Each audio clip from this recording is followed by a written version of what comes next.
All right, guys, you'll see that the Corvette is back on the lift behind me. And that was because we had to get under here and kind of finalize things in the back, in the front, and we did do a bunch of kind of mechanical work. So you guys will see we've got a new list. I just wrote this out. And what this is all of the rear suspension parts. So shock mounts, upper lower control arms, sway bar mounts, tie rod mount, brake calipers, axle nut, transmission mounts, stuff like that. So this is the nut and bolt check, kind of what we were saying about over here on all of the suspension points. Well, we've done the rear. You guys will see I have a D and a P, so driver and passenger. That way I checked everything off when we did both sides. And you'll also notice over here we have our cotter pin for all the ball joints. I did that yesterday when I was working on the back there, tightening all the suspension pieces, basically just making sure everything was tight. I actually did not find anything loose, so that is a good thing. Really the only thing that kind of moved was the lower sway bar mount in the back. So, one bolt kind of clicked. That was no bigger deal, but when we were back there, we put cotter pins in all of the ball joints like we said. I ended up using the shorter pin set. I think I showed you guys earlier. I bought 2 sets of these, the longer and the shorter.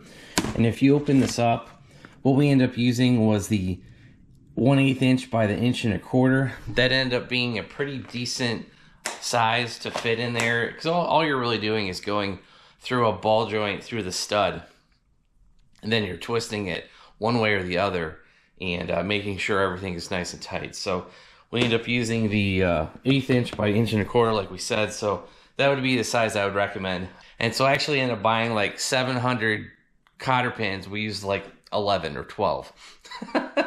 So kind of ridiculous. I won't run out of cotter pins for a while, but hey, you know what, I think these were like $6 each, so for the $12 I spent, 700 cotter pins ain't a bad deal. And so we can actually knock something out, the cotter pins for all the ball joints. We knocked that out. And also the other thing I kind of forgot with, we could cross out the trans mounts. That's done. Engine we still need to do. I'm not going to mark off the suspension because we haven't done the front, but we can say the rear, and we can cross that out. So yeah, that's pretty much it. Pretty much all we got to do left is grease the ball joints, do nut and bolt check on the front, and then the engine mounts whenever that thing gets back. And speaking of the motor, I really don't have any updates on that. Ken was going to get started working on that. I'm pretty sure, like we said in the last video, we ordered the crank, the rods, and the cam. Those have all been ordered. I should call Ken today and see if those have been delivered, but I'm pretty sure they were, because I think he said they were in transit. So that's pretty much the only updates I had on the motor. And then really the last update we'll show you over here on the driver's side. If you guys want to take a look at the ABS, we actually have this full, and we were able to go ahead and bleed all the brakes. Started off on the passenger rear, moved to the driver's rear, moved to the passenger front, moved to the driver's front. And pretty much with these Brembo brakes, you guys will know that there are a bleeder screw. There's 2 of them. How I did it, I actually ended up going through almost 2 full bottles of brake fluid.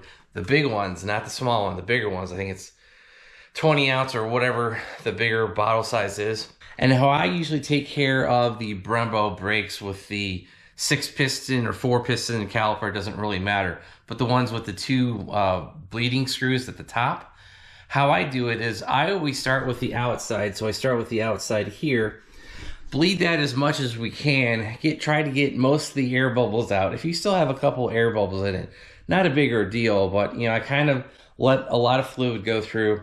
Then I move to the inside, which you guys can't see, but the other side of the caliper on the inside, that inside usually doesn't take a lot of fluid to go through it. So bleed that one for a little bit, get all the air bubbles out. And then I move back to the outside and I bleed that one final time. As I was saying, I did end up going through almost 2 full bottles of brake fluid, and that is going to be these size ones.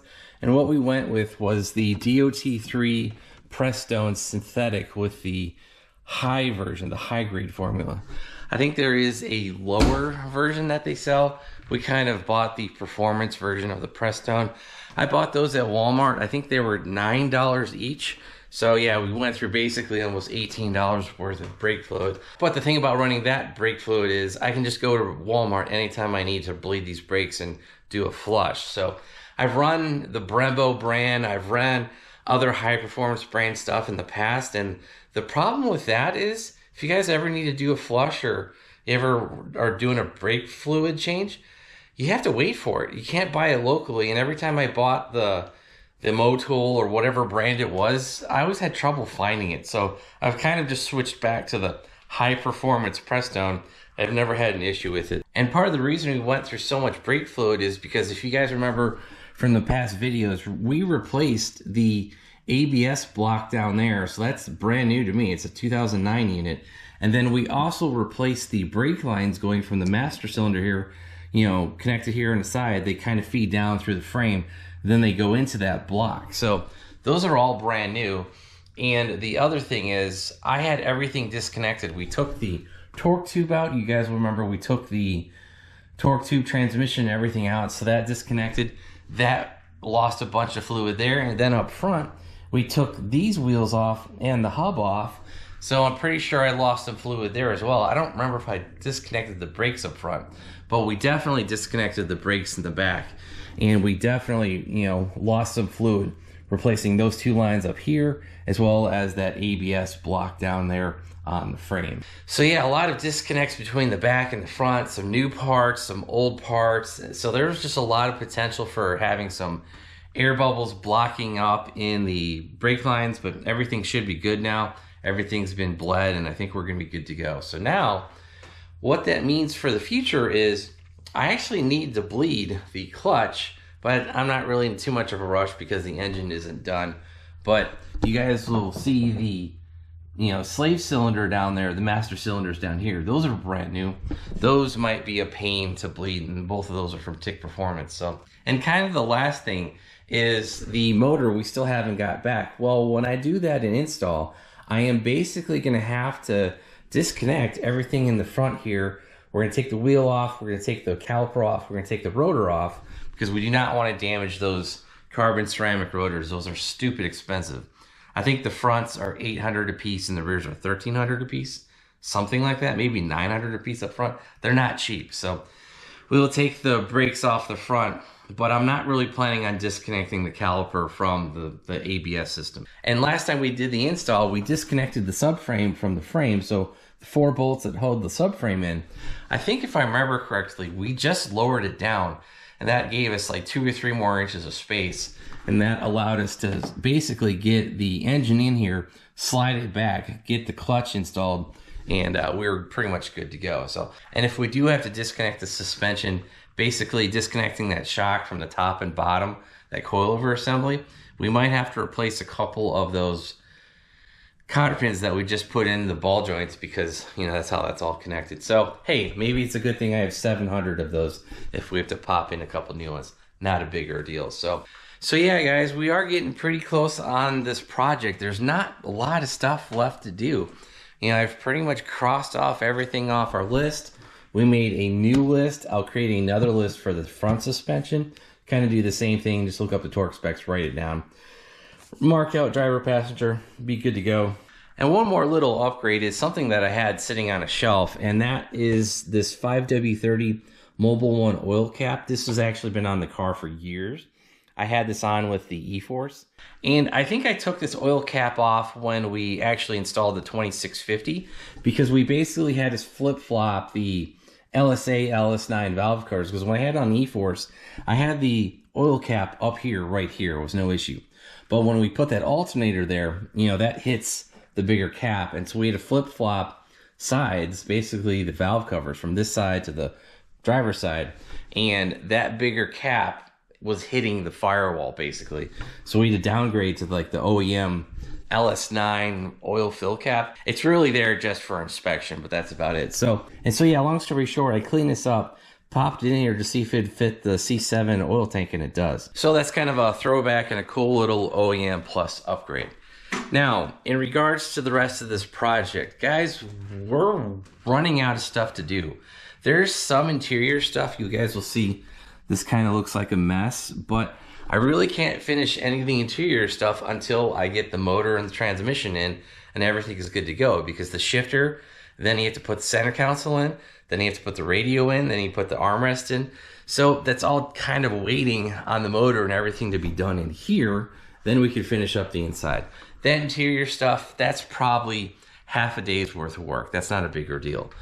Anything else mechanical, kind of like we showed you in our list, we've pretty much knocked most of them out. The only thing we have on this list is some of the VCM, ECM stuff. That stuff can wait. The bottom part, chassis, this is all just going to be the front suspension points. We're not going to do any of that until we get the motor in.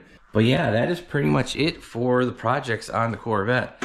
Are we going to be done in time for the June race? I hope. I mean, you know, we're crossing fingers and praying and hope everything gets done in time, but we'll just have to see. At this current time, I don't really have one way or the other. I hope we make it. If we don't, we don't. If we do, awesome. So, but yeah, if you guys want to follow along with this, wrapping up the engine install, this crazy adventure, and then trying to get this thing tuned, hit that subscribe button, turn on your bell notifications. If you guys want to help support the channel, check out all the links down below. Might be able to find you some links to those, the oil cap, as well as those cotter pins. I think that's pretty much all we went over. Yeah, so we'll find you some links for that. Also, make sure you check out our website, BonecrrusherSS.com. We got plenty of used C6 auto parts on here. Heck, some of them are behind me on the toolbox. And yeah, so that's all on the website. And we also got hats, t-shirts, all that stuff, stickers. Check all that out, and that's going to be it. Thanks, guys. Have a great one.